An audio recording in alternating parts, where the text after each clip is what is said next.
Dive in. So, thank you, Linda, very much for the introduction, and to Tyler for inviting me to make this happen. I've been looking forward to this for a while now.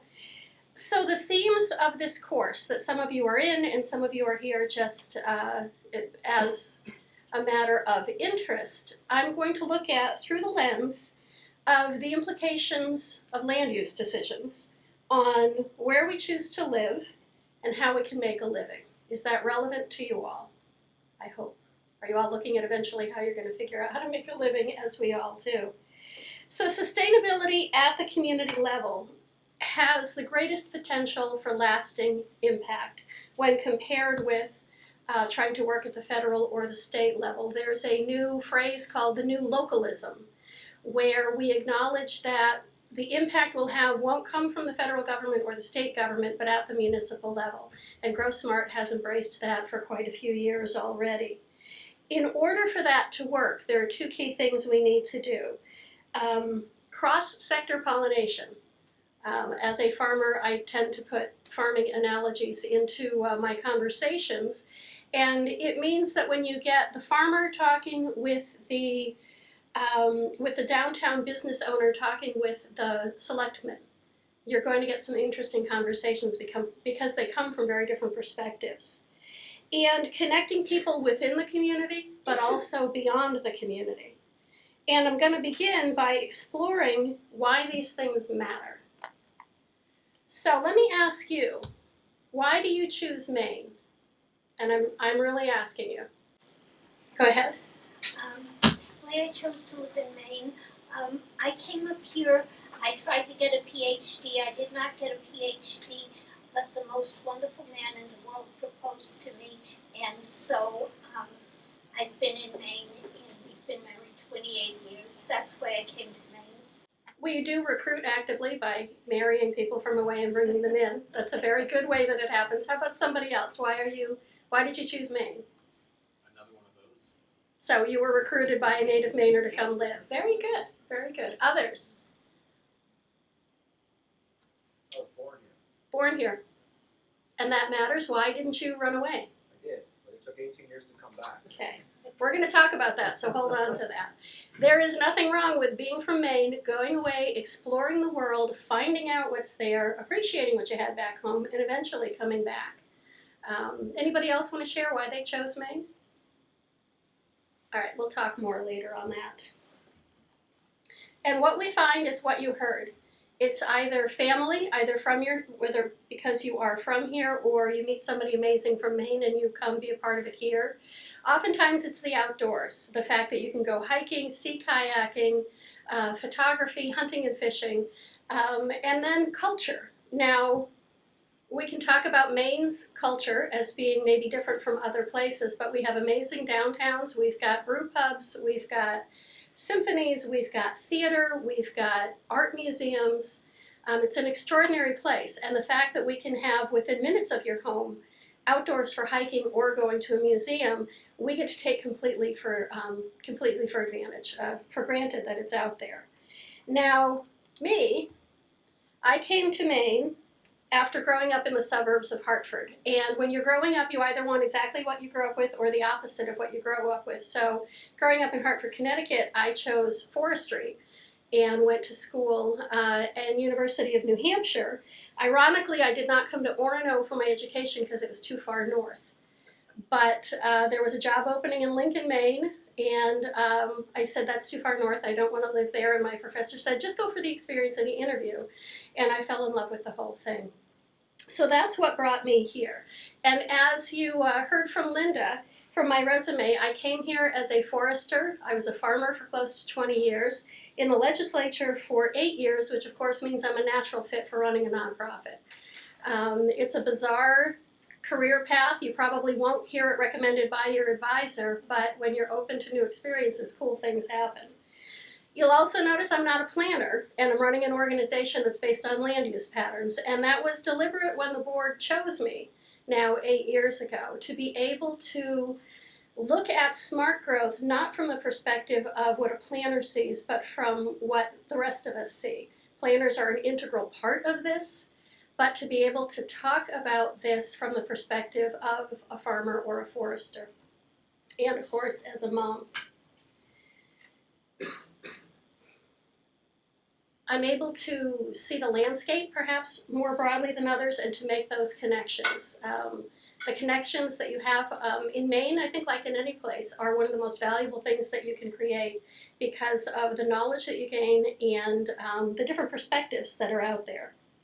So GrowSmart Maine believes that these features, family, the outdoors, culture, are our strengths and that they must be the foundation of our innovation and our prosperity. Now, Maine is not unique in these attributes. There are many beautiful places in the world, but our uniqueness comes from what we can achieve because of these attributes.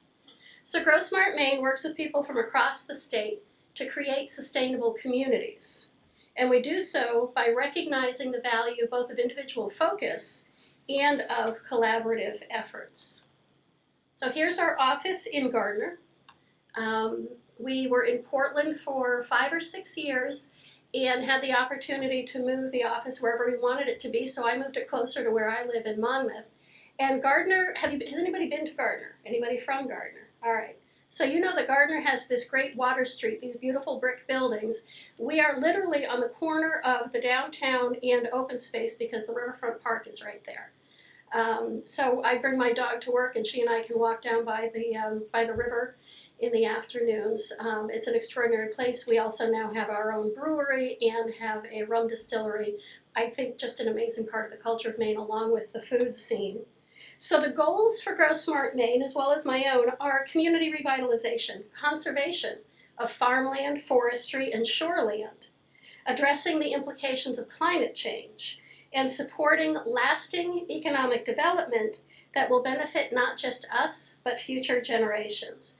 We are the only statewide organization that links all of these interrelated goals, and we work with other organizations and with towns to facilitate discussions and programs in support of smart growth concepts. We do this with a staff of 225 people. I have a board of 18 board members and a couple hundred members, and lots of partners. So let me ask again some questions of you in the audience. How many of you are UMaine students? Okay. And how many are Maine residents? All right. And how long have you lived in Maine? By the sound of it, most of you, it's been your whole life so far? Okay. And some less than a year. All right. Do you plan to stay, or would you plan to stay for the next 5 years? Okay, so you like it well enough to stay. All right.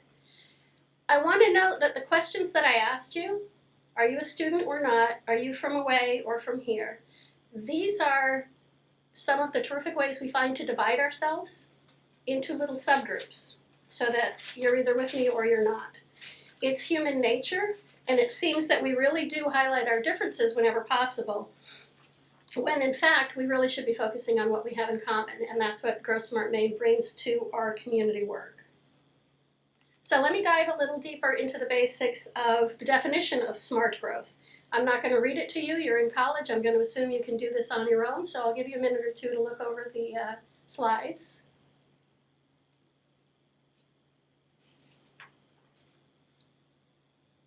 Anything strike anyone? Is this what you expected in smart growth? Yes? What's the word regional mean there in that sentence? So there's regional little r and regional big R. We talk about regional considerations because when we talk about at the local level, municipalities can do quite a bit when they focus on the work that needs to be done. But often, because of the rural nature of the state and because of the low population, we're much more effective when we look at partnering with towns that are near us. So regional with a little r we see as maybe 3 or 4 towns together, or a county could look at something. There's regional, I do with the big R, which would be New England or the Northeast. But there's real value, first in looking at your municipality, but then looking at a regional approach with what you can do with your communities. My town of Monmouth is not going to recruit a business from out of state. They need to do this as part of a partnership more broadly. And we could talk about, nor should they perhaps look at focusing on that. We can talk about that later. So GrowSmart Maine took smart growth and divided it into 5 core principles. So the first is local economy. Now, in local economy, you can talk about downtown revitalization, farmland as economic development, regulation. How do you invite or create incentives for development to be where you want it to be versus sprawl, where it would go out everywhere? The first thing you need to do is have a conversation of what you want. When you're looking at local economy, what do you have now? Monmouth has several manufacturing mills. Textile manufacturing is happening in Monmouth today with global customers. It's extraordinary. We also have a downtown that kind of struggles a little. So think about in your own hometown, what is the economy currently? And what economy, has there been a conversation about what economy would actually benefit the community? And again, as we dive deeper into this, we can talk about the implications for mill towns, where the mill shuts down, and what they do as they look at what comes next. So the second piece we look at is healthy communities. These are ways to encourage smart lifestyle choices. How do you make it safe, easy, and fun, and affordable to do the right things that you need to do, to be able to walk to school or work, to ride your bike without getting hit by a car? How do you make those things workable? Do you have a thought? Last fall, I went to something in Bangor that your group did, and it was Yeah. about walkability Yes. in Bangor, and it was really, really well put together and Good. such a wonderful. Thank you. I'm glad to hear that. Forums is part of what we do, and we did partner with Bangor and talk about their downtown as walkable and a great place to be. Healthy foods also comes into healthy communities, having access to local healthy foods. So the next piece is smart design, thoughtful regulations and incentives. So smart design is about putting growth where development already is, because you're maximizing the value of public infrastructure you've already invested in. Whether it's sewer and water comes to mind. You want to make sure that if there's new developments, you consider maximizing the use of those investments before you extend those lines. We work with Smart Growth America on the national level, and they have a transportation policy called Fix It First. Let's not build any new roads until we have fixed and are maintaining the ones that we currently have. So that's one part of smart design. Brownfield redevelopment is, I think, fascinating. This is when you've got, it can be an old mill building, it can be a tannery, it can be a medical facility from years ago when we weren't overly careful about things spilling onto the ground or into the water. And brownfield restoration is a way to find out what's there for chemicals and hazardous materials, address them, either remove them or create a barrier with the goal of redeveloping. Now downtown, when these happen in a downtown area, or even if it's a mill area, these are not natural areas. So if we can reclaim them and use them, there is that same infill and redevelopment value. It also takes development pressure off of farmland and forests. So it's fascinating. There is federal assistance and state assistance for making brownfields work. Another example of smart design is it's called accessory dwelling units. The in-law apartment. Do any of you live in a great big house and you've got a corner of it in an apartment? So accessory dwelling units is what they call them now. Some towns, their ordinances don't allow them. And this is an excellent opportunity for housing for people who aren't ready to own their own place yet, and oftentimes for older folks who have the big house but the kids are out living somewhere else. They still want to live at home, but there are real concerns about if they can afford to, is it safe? And being able to, either they can rent out the whole house and they have the small apartment, or they just rent the small apartment, say to a college student. They've got the income to stay where they are. There's somebody around, so that if you're aware you haven't heard them or seen them in a day or two, you can check on them, maybe sooner than that. There's real value, and there's something towns can do to make sure that those are available to folks. So those are some examples of smart design. Community connections. It's people and infrastructure. So we can talk about broadband and access to broadband as a key economic development driver, as well as ties to healthcare and education. Do we have welcoming schools and local organizations so that people who don't look like 98% of Mainers feel like this is their community too? And are there choices in transportation so that you don't have to own a car? Does everyone here have their driver's license? So more and more folks in the millennial age don't, because it's not a priority. And there are employers who are adapting to that by creating their own public transit for their people, their employees, because that's what folks are looking for now. And again, on the other end, as people get older, perhaps it's not a good idea for them to be driving, or they just don't want to anymore. So having those choices in transportation are part of the community connections. But it's also about the capacity of the people that are there. It is having civic engagement so that when change is coming to the community, you have conversations rather than edicts that are brought forward. And it's about leadership training in a state where most community members are not comfortable being called leaders. You will hear people say, I'm not a leader, I just like to get things done. So how do you encourage them to take a course maybe on how to run effective meetings, or how to connect with people and network so that what you care about is supported by other folks in the community? It's a challenge that we're working on with other people about how to encourage these grass top leaders in communities to see that there are opportunities for them to get even better at the work that they do. And then finally, climate and energy. And this is about community resiliency and independence. There are community solutions, and it could be first minimizing risks. You've seen pictures this week about with the winds that we've had during high tide and full moon. There are coastal communities and islands that are feeling water on their feet more than they normally do. And how do they mitigate that? How do they work around that? It's about energy efficiency. How do you use less energy? And about local energy production. How do we make solar and other natural-based opportunities available for more people? And again, it's about food. Climate and energy, there are huge implications in where we get our food and in opportunities for farmers. There used to be a conversation where you'd say climate change is great for Maine farmers because everybody else is having droughts. We've got plenty of water. There's real opportunities here. And that's not the case.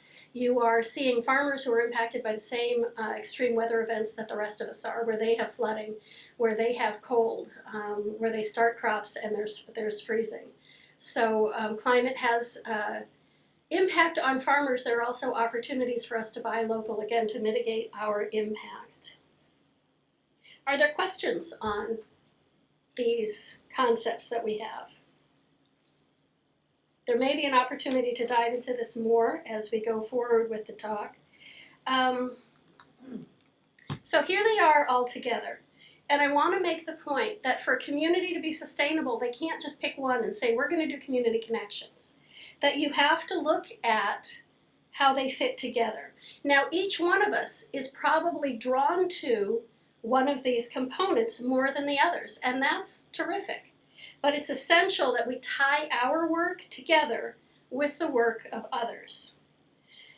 We are most powerful when we do our good work within our silo, but we understand and appreciate how the work of others and the priority of others in their silos is feeding the same herd. See the farming thing? I can't help myself. We are charting the same future. I hear silos as a bad thing. We do our work in silos. That's how you get your work done. At some point, you got to sit at your desk and you got to do your thing. So being in a silo, just like on a farm, is really important. You're doing your work. What's important beyond that is to see how your work connects with others. There's more farm analogies to that, but I'll leave it for now. But you get the point. Do your good work, but get out every once in a while and see how your work fits in with others. Now, the point of this too is that I said these are interrelated and that one project or one idea can and should interact more than one of these. Where would you put a farmer's market? Say that your town has decided we need a farmer's market and you want to talk about the impact that that will have on your community, where would you put it? Okay, somebody said something. Healthy communities. Okay, healthy communities because of the growing the food locally. What else? Local economy though. Local economy, because farms are small businesses. I know they're quaint, but they are small businesses. Exactly. Climate and energy. What haven't we hit yet? How about smart design? If we have farms that are productive, that aren't forced to sell house lots because they need to pay their property taxes or other bills, we've got, again, people who are living closer to town and able to come and visit the farms and buy their products rather than the farmer having to get rid of land, which is the last thing that a farmer wants to do. So here are the 10 smart growth principles. And again, you're all capable of reading. But tell me what resonates with you in this list.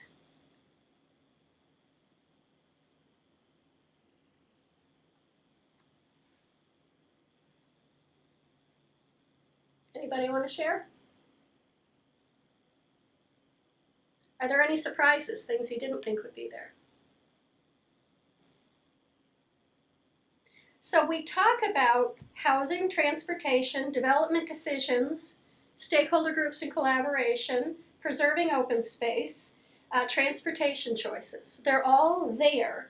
I am 25 minutes into a 40-minute conversation before I talk about them with you. Anybody want to take a crack at why? Couple of Go ahead. comment. I see the smart, and I'm looking for the growth. Okay. Because Maine, of course, we have this problem with people leaving, Mhm. right? And not enough people having kids here. Is it sort of an implicit theory that if you build it, they will stay? Or?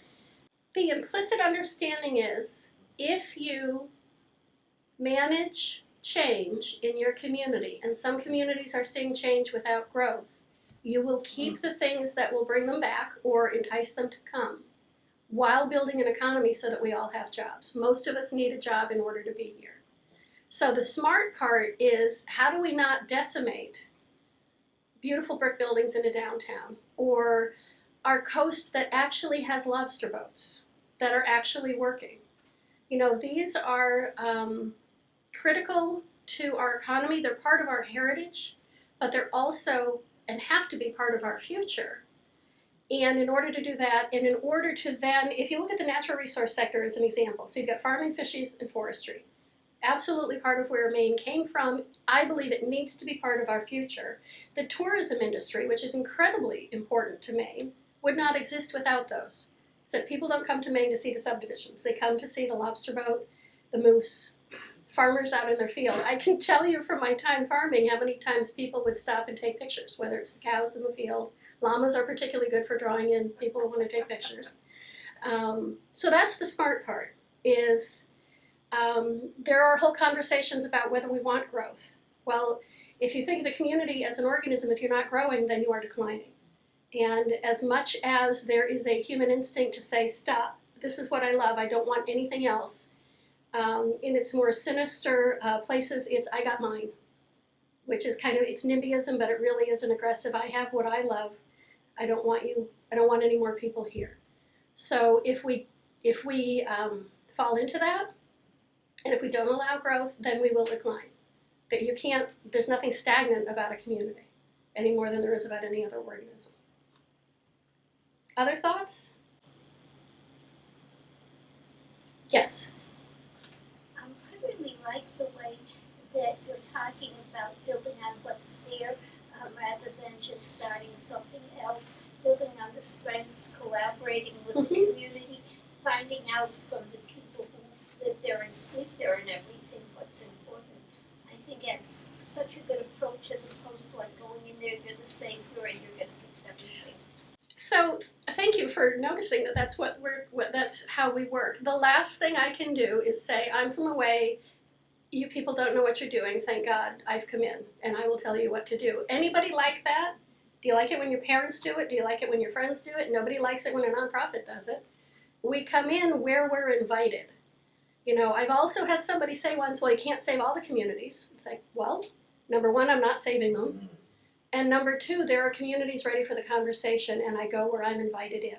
Because there's a fundamental expectation for respect. And if you're not respecting the people you're working with, there's no reason for them to respect what you're doing. And that's a very fundamental part of the work that we do. So what we've done by waiting till halfway through to talk about this is, if I start with a list of rules that you should follow in your community, the chances that you're going to listen to anything else I say narrow significantly. But if I talk with you about local economy, healthy communities, smart design, if I talk to you about why they matter to your community, it's like any other conversation. If I'm talking about you and what's relevant to you, you're going to kind of engage. It's the way to help folks get things done. So we talk about the 5 principles, and even beyond that, we begin our conversations as I began this conversation. Why do you choose to live in Maine?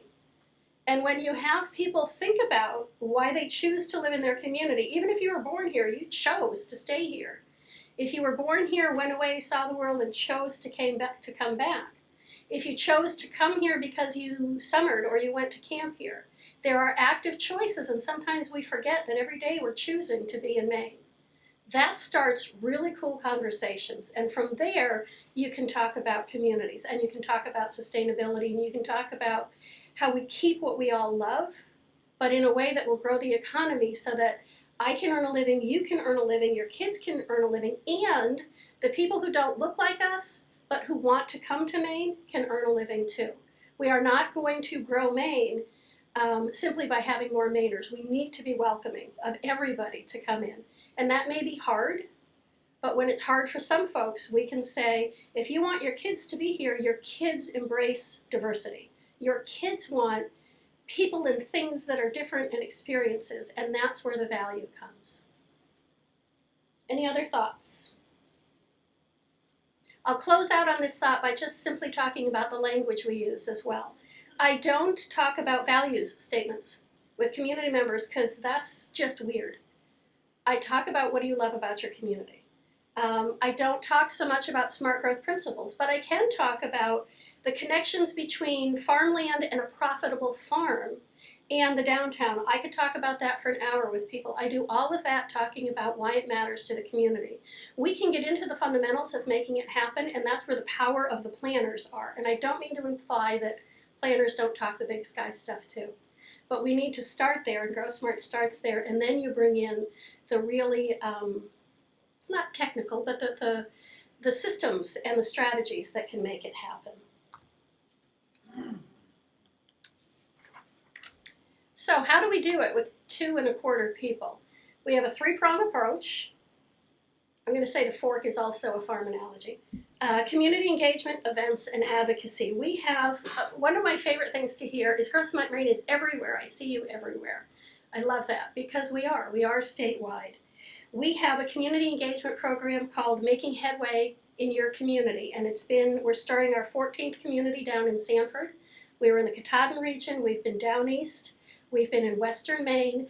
We're primarily in those mill towns where the mill is not the primary employer anymore, and the communities are ready to say, we need to figure out what we're going to be next. We were a mill town, now it's changing, and we want to have some say in what we change into. We went to Bucksport. You're all aware of what's going on with Bucksport, most recently in the news for an indoor salmon fishery. Who would have foreseen that? We started with Making Headway in Your Community in Livermore Falls.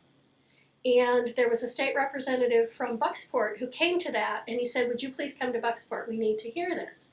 So we set a date for 2 weeks out. In that interim is when Verso announced the mill closure and the loss of 700 jobs. And I said, maybe we should cancel. Maybe people are not in a mood to talk about small projects and downtown revitalization and incremental steps. We got 12 RSVPs, and I said, all right, so maybe 20 people will come. We'll go ahead. We had 60 people in the room because they wanted to have a say in and determine what they were going to be next, and it's extraordinary. The salmon fishery is only the most recent thing that's happened there. You're seeing it in the Katahdin region. Eastport, if you haven't been there, is an extraordinary place. Rumford is looking at, they still have a mill with fewer employees, but they're looking at what they're going to be next. What can they be as well as being a mill community? So community engagement is key to what we do. That's one program. We have the Maine Alliance for Smart Growth, which is longer term, where we help people build connections, we help them build capacity, and from all of that we do our advocacy work. We have forums where you had mentioned being at the Walkability Forum. We have one coming up that will be on how a community can be farm friendly. And then we have our summit coming up. It'll be October 11th in Bangor, and the summit is a statewide event where we bring all these pieces together and have sessions out in the community in the mornings, and then we bring people together in the afternoon. We'll have Bruce Katz, who has just written a book called The New Localism. He's out of the Brookings Institute in DC, and he'll be talking about, again, the power of what municipalities can do to determine their own future. Our advocacy, we focus on the community level and what local movers and doers need in order to succeed. It's getting them resources, so we'll advocate in favor of bond issues, and it's removing barriers. We're working on solar power. The bill has passed in the Senate and will be up in the House tomorrow. I'll be in Augusta tomorrow talking with a few legislators hoping they'll support it. How can we make it so that community scale solar and rooftop solar can be viable here in Maine? We look at transportation policy and how to fund it. We look at broadband. How do you use very limited public dollars to support the private dollars that are there? We do this work through coalitions. There is a solar energy coalition. There is a broadband coalition. I am the lead advocate. I am the CEO. I am the development director. There are other organizations that have 5 or 6 lobbyists. It's 1/4 of what I do. So we choose to work with coalitions, and we are very targeted in where we work. We do also work at the federal level, and we do that in partnerships. The tax change, the tax program, the tax cuts that were passed in December. We were there, I was in DC, advocating for some incredibly important tax credits like the historic rehab tax credit that makes downtown revitalizations possible most often, to make sure that that and the low-income housing tax credit were intact, and we were successful. We work with EPA. They are in Maine with their, they have a smart communities program with broadband, Cool and Connected in Eastport and Millinocket, and Healthy Communities for Healthy People in Bangor and Waterville. So we work with them as well, bringing those federal capacities down to Maine. So, what do you think? I wrap up all of our events by asking people what's next. Why do you choose to live in Maine? We've talked about that. What impact will you have while you're here? What is one thing that you might do differently based on what you've heard today? And of course, it's not just what you've heard today, but there's an echo, and maybe it's reinforcing things that you've heard or thought before. So what is it that you look to do differently? You're here at a sustainability talk. You're here learning about smart growth. So what is it that you'll do as a result of what you're hearing here, and as it reinforces other conversations you've been part of? Well, I'm about to start a graduate school program in higher education student development, which means that I want to work with the wonderful college students the rest of my life.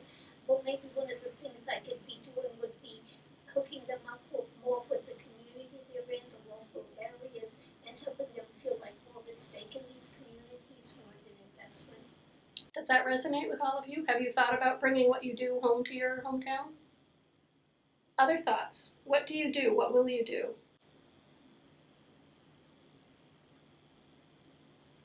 I don't know what I can do about this, but as far as bringing people in, because I'm I'm from Ohio, Mhm. one of the biggest fears I hear when I tell someone that I was moving to Maine, it's so cold up there, you're going to hate it. The climate is terrible.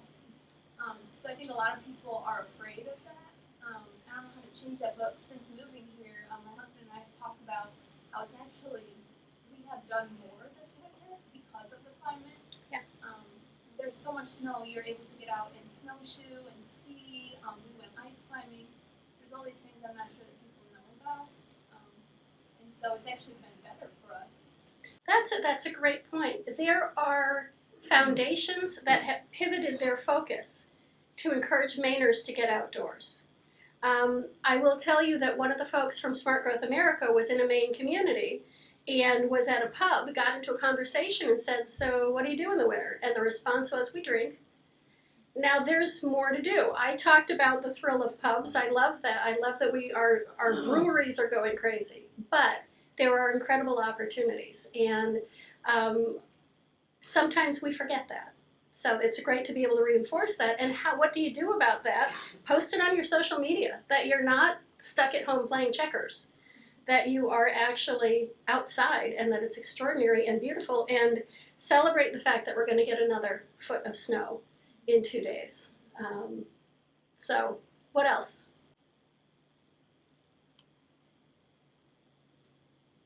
Yes. I'm interested in using for-profit models for Mhm. typical education programs or conservation programs. Trying not to be siloed in exclusively a not-for-profit or no financial transaction mentality to make some of these programs take off. That's terrific. And many nonprofits do have a for-profit component to them. Our funding base is foundations, memberships, and also fee for service or earned income. So any of our events would be earned income as that component. So you will oftentimes find either organizations that are joined where there's a nonprofit and a for-profit that within the regulations are joined together, or those that partner. A lot of our partners are for-profit.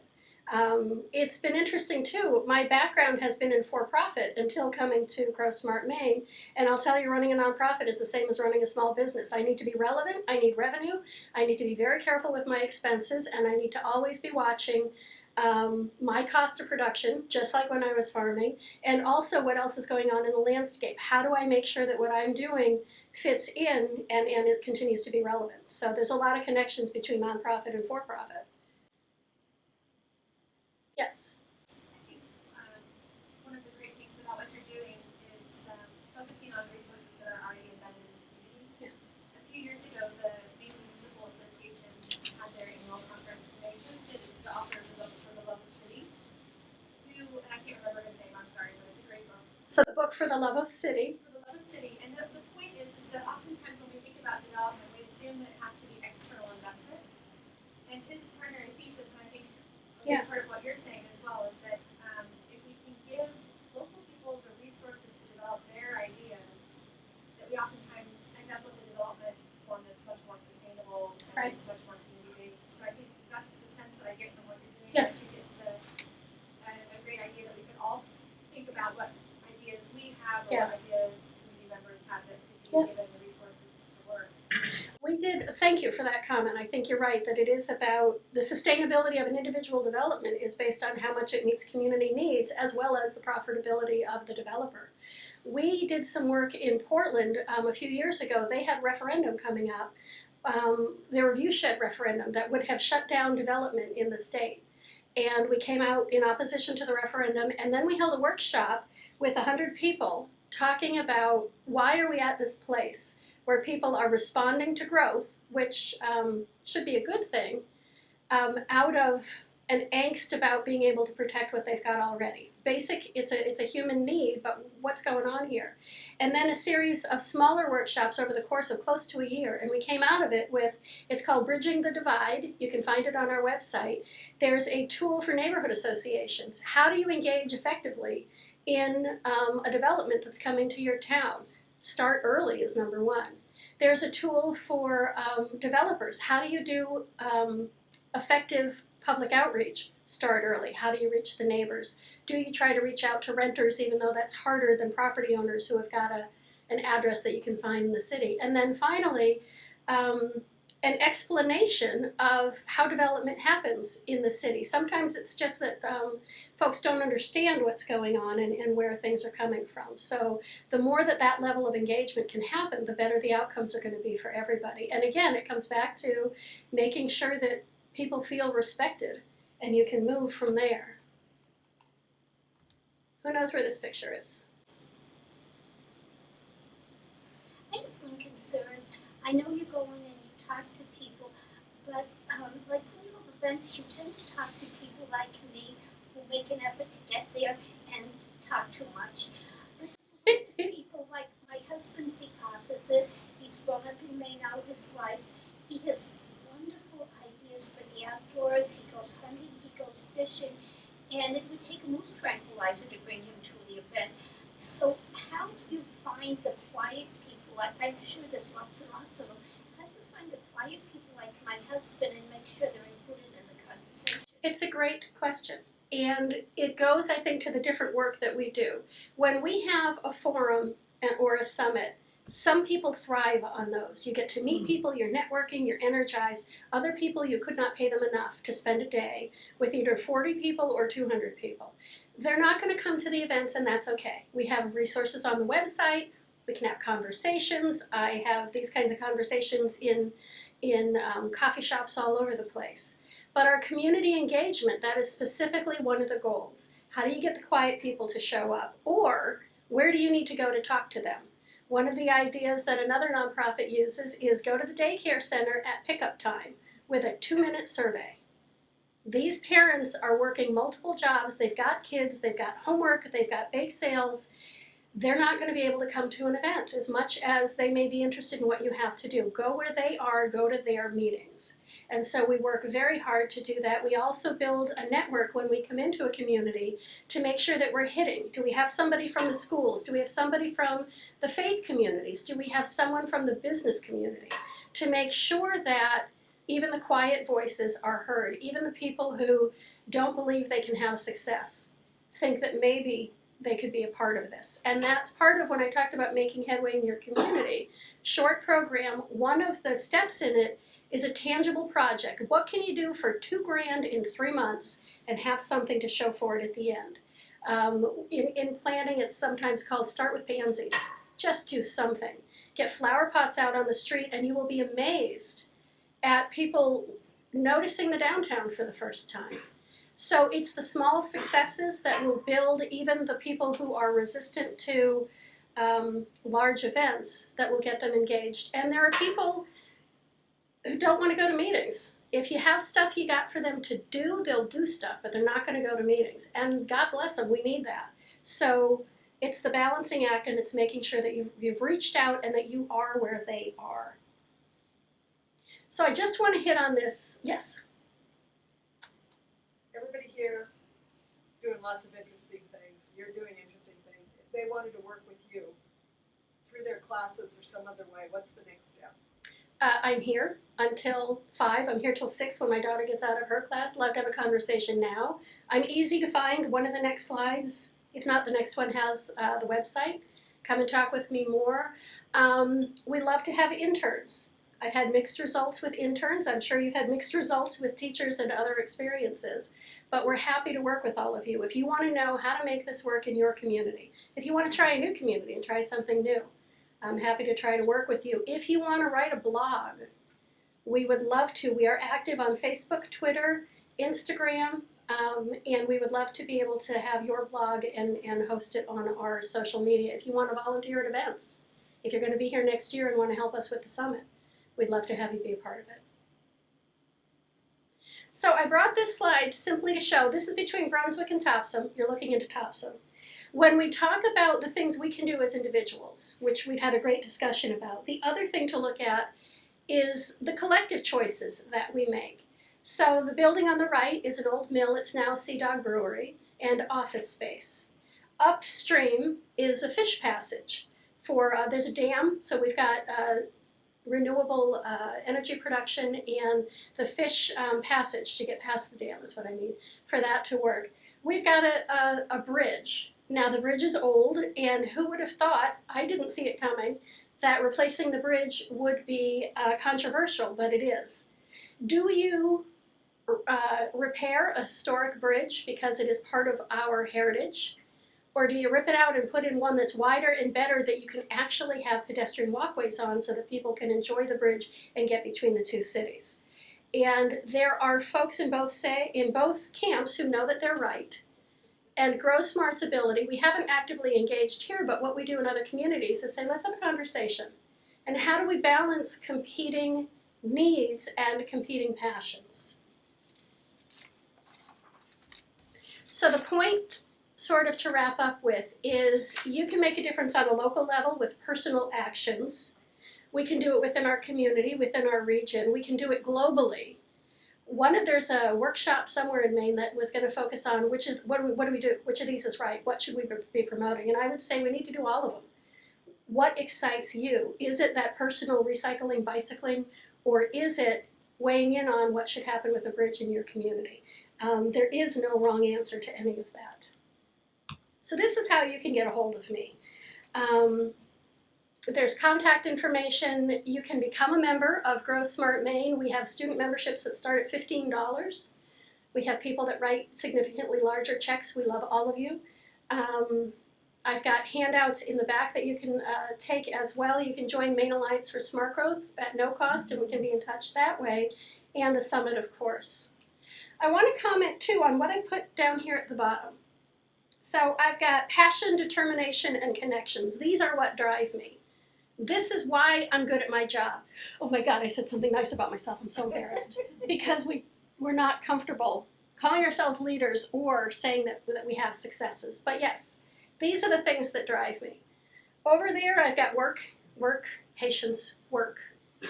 You can have the passion and the determination. You've got the connections. You want great things to happen. Be prepared to be patient, not my favorite thing, and to work hard and to work continuously to make it happen.